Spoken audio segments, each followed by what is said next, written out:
Good evening students. வந்து பார்த்தீங்கன்னா எல்லாருக்கும் ஒரு பெரிய ஸ்பெஷலான ஒரு குட் ஈவினிங் ஓகேங்களா. ஸோ வந்து பார்த்தீங்கன்னா அதிதீவிர கனமழை தமிழகத்தில் வெளுத்து வாங்கியிருக்கு. ஸோ புயலின் காரணமாக வந்து பார்த்தீங்கன்னா வட மாவட்டங்களையும் சரி தென் மாவட்டங்களையும் சரி அதிதீவிர கனமழை பெய்து வருது. ஸோ இந்த வருஷம் குறிப்பாக வந்து பார்த்தீங்கன்னா தென் மாவட்டங்களில் அதிதீவிர கனமழை பெய்து வருது. குறிப்பாக சொல்லணும் பார்த்தீங்கன்னா இந்த மயிலாடுதுறை, நாகை, கடலூர், திருவாரூர்லலாம் சரியான மழை பெய்யுது இப்போ ஓகேங்களா. ஸோ இப்போ வந்துக்கிற மிகப்பெரிய பிரேக்கிங் நியூஸ் என்னென்னு வந்து பார்த்திங்கன்னா நாகை மாவட்டத்திற்கு பள்ளிகள் மற்றும் கல்லூரிகளுக்கு நாளை விடுமுறை அறிவிச்சிட்டாங்கப்பா. ஸோ மாவட்ட ஆட்சியர் அஃபிஷியலாக சொல்லிட்டாங்க. ஸோ ஸ்டில்னோ இப்போ வந்துருக்க ஒரு பெரிய பிரேக்கிங் நியூஸு.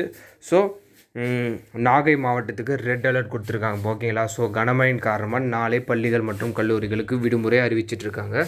ஸோ அது மட்டும் இல்லாமல் வந்து பார்த்திங்கன்னா கடலூர், திருவாரூர், மயிலாடுதுறை ஆகிய மாவட்டங்களில் அதிதீவிர கனமழை பெய்யுது.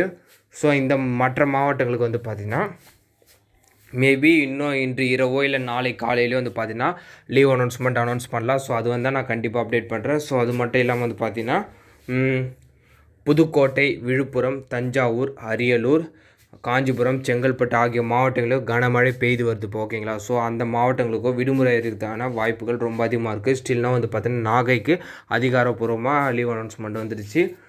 ஸோ அது மட்டும் இல்லாமல் வேறு எந்தெந்த மாவட்டங்களுக்கு லீவ் அனௌன்ஸ்மெண்ட் வர வாய்ப்புகள் இருக்குதுன்னு வந்து பார்த்திங்கன்னா காரைக்கால், புதுச்சேரி, திருச்சி, பெரம்பலூர், சிவகங்கை, மயிலாடுதுறை, திருவண்ணாமலை, கள்ளக்குறிச்சி, நெல்லை, ராணிப்பேட்டை, காஞ்சிபுரம், செங்கல்பட்டு, திருவள்ளூர் ஆகிய மாவட்டங்கள்லாம் வந்து பார்த்திங்கன்னா அதிதீவிர கனமழை வந்து பார்த்திங்கன்னா ஆங்காங்கே பெய்து வருது ஓகேங்களா. ஸோ வந்து பார்த்திங்கன்னா பல்வேறு மாவட்டங்கள், அதாவது வட மாவட்டங்களும் சரி தென் மாவட்டங்களும் சரி சரியான கனமழை, குறிப்பாக தென் மாவட்டங்களில் அதிதீவிர கனமழை பெய்து வருது ஓகேங்களா. ஸோ கண்டிப்பாக லீவ் அனௌன்ஸ்மெண்ட் வந்து பார்த்திங்கன்னா பெரும்பாலான மாவட்டங்கள் அதிகபட்சமாக லீவ் அனௌன்ஸ்மெண்ட் வர வாய்ப்புகள் இருக்குது. ஸோ நேற்றே வந்து பார்த்திங்கன்னா கிட்டத்தட்ட 5 மாவட்டங்களுக்கு விடுமுறை அறிவித்தாங்க. ஸோ இன்றும் அதேமாரி தான். ஸோ நாளையும் வந்து பார்த்திங்கன்னா இன்னும் கூடுதலாக ஒரு 8 மாவட்டங்கள் இல்லை 10 மாவட்டங்களுக்கும் லீவ் அனௌன்ஸ்மெண்ட் வரலாம் ஓகேங்களா. ஸோ வந்துச்சுன்னா உங்களுக்கு மறக்காமல் அப்டேட் பண்ணுறேன். இந்த அப்டேட்டை மறக்காமல் உங்கள் ஃப்ரெண்ட்ஸ் அண்ட் ஸ்டூடெண்ட்ஸ்க்கு ஷேர் பண்ணுங்கள்.